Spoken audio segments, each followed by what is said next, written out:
As suas dores com o livro A Sibila vão acabar agora, nesse exato momento. Você deve ter tentado ler o livro algumas vezes aí, os primeiros capítulos, deve ter surtado, não é verdade? Pois é, realmente é um livro muito difícil da literatura portuguesa, só que com algumas dicas que eu vou te dar aqui agora, nesse pequeno curto prazo que nós temos aqui, eu tenho certeza que o livro ele mudará completamente a sua visão sobre o enredo desse livro. Bora lá então, esse livro, cujo título é A Sibila, é de uma escritora portuguesa, isso mesmo, é a nossa Augustina Bessa, tá aí ela em pessoa para você, não é o Fernando Pessoa, é a Augustina Bessa, professora universitária também, além de tudo isso, uma importantíssima romancista que vai conseguir mudar um tanto quanto o cenário cultural, literário lá em Portugal. Detalhe, esse livro foi lançado em 1954, é uma produção do gênero narrativo. Isso aí, é um romance que eu gosto de dizer que é um romance de personagem ou romance de mola.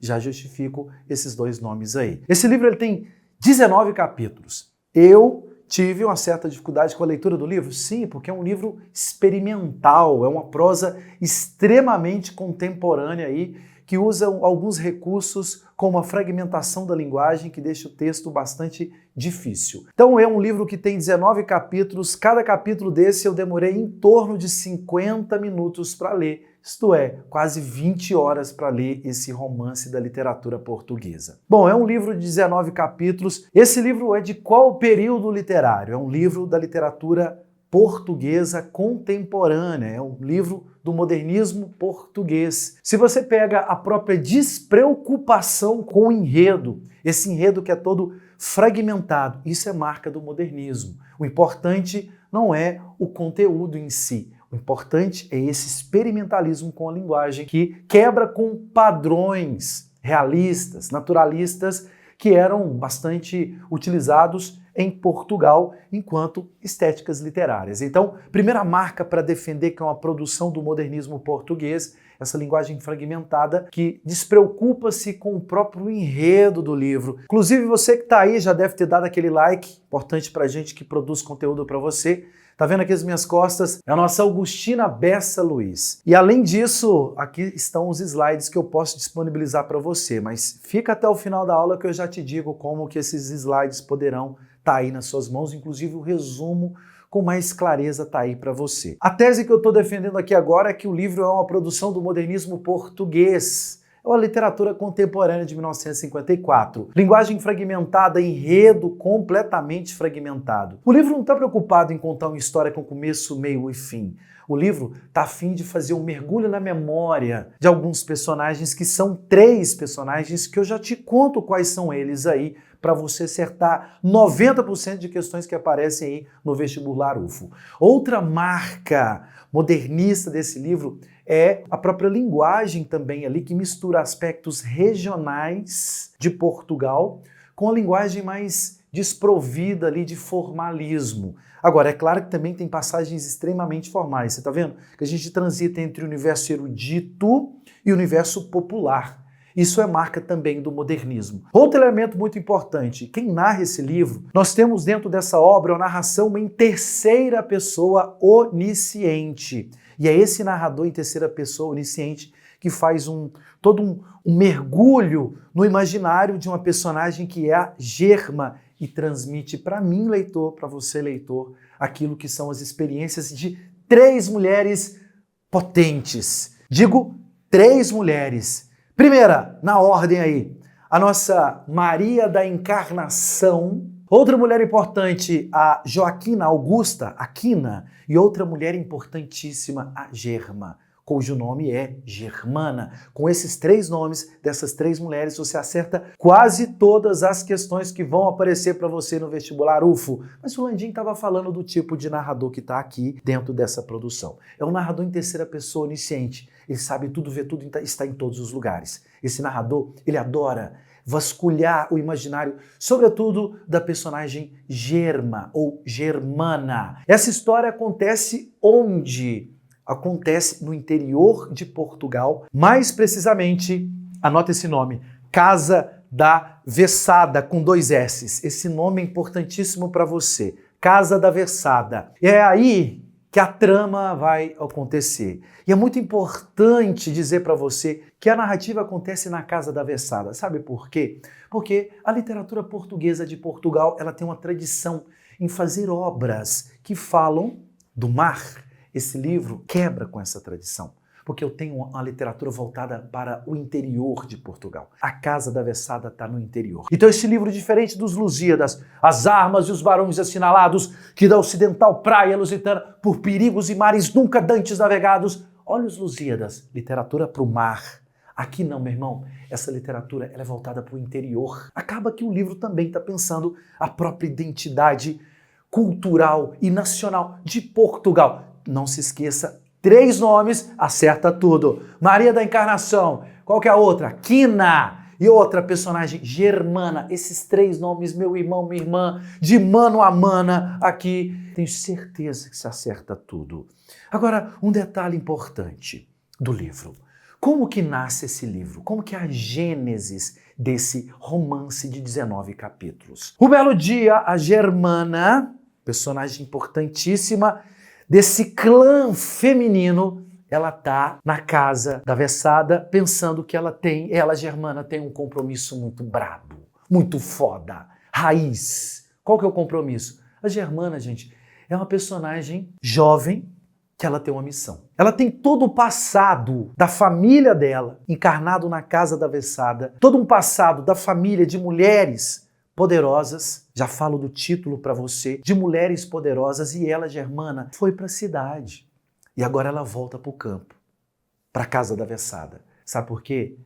Ela sente um vazio existencial profundo, porque ela é de orientação burguesa, e a Germana, ela tem um grande compromisso que é dar prosseguimento na tradição de mulheres fortes, guerreiras e ousadas, humanas, que é a tradição de pegar a pira olímpica e dar continuidade ao projeto que a Maria da Encarnação, a matriarca, que deu início a um processo de construção dessas mulheres mais fortes. E depois a Quina. E ela, Germana, de orientação burguesa, que mora na cidade, tem um compromisso qual? Dar continuidade a esse projeto, desse clã feminino de mulheres muito fortes, guerreiras e ousadas. E ela, que mora na cidade, ela olha para o passado para tentar entender o presente e se projetar para o futuro.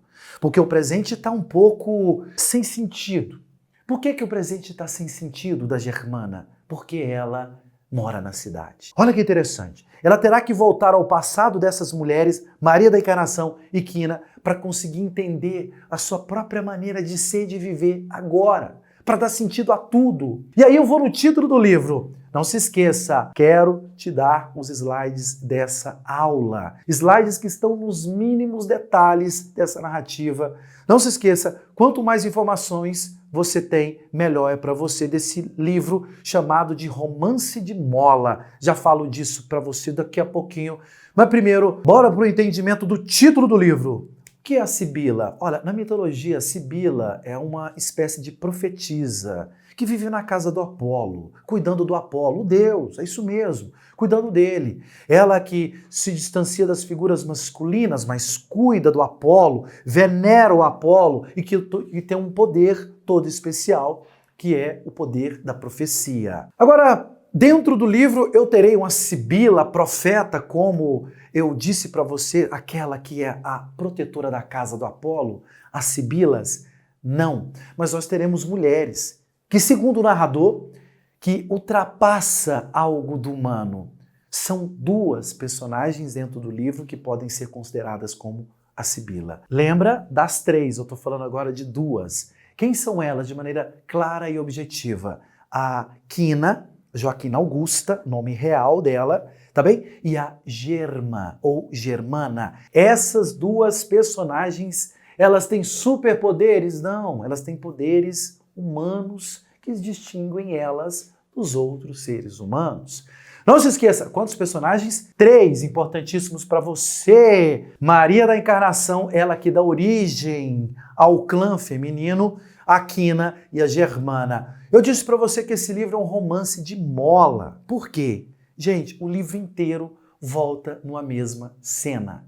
A cena dessas 3 mulheres ao redor de uma lareira, fogo, e ali essas 3 mulheres compartilhando uma tradição portuguesa de mulheres que trabalham no campo, uma tradição portuguesa de mulheres que perpassam uma para a outra ensinamentos e valores morais, históricos, políticos, sociais, por meio da linguagem oral, por meio de narrativas orais. Então elas estão ali na fogueira e a Germana ouvindo as 2 outras mulheres, a Quina e a Maria da Encarnação. E é ela, a Germana, que terá que dar continuidade a esse projeto de narrar vidas, experiências, sabores, culturas, ensinamentos e valores a outras mulheres, de tal maneira que elas não necessitem da figura masculina. Dentro do livro, a figura do homem é sempre colocada de forma negativa. Homem é desequilíbrio e mulheres, equilíbrio, planejamento e organização. Gostou do conteúdo, meu irmão, minha irmã, de mano a mana? Pois é, existe um curso de obras literárias nosso, com todos os mínimos detalhes das 10 produções do vestibular UFO. Em algum lugar desse vídeo você pode clicar e ver o que a gente te oferece em termos de planejamento de estudo dessas obras que a UFO exige. Além disso, se você está afim dos slides, comenta aqui comigo que eu te passo eles na maior boa vontade do mundo. Vão para cima da UFO. A literatura, sim, será o seu fator diferencial nesse vestibular que está prestes a ocorrer aí. Partiu UFO!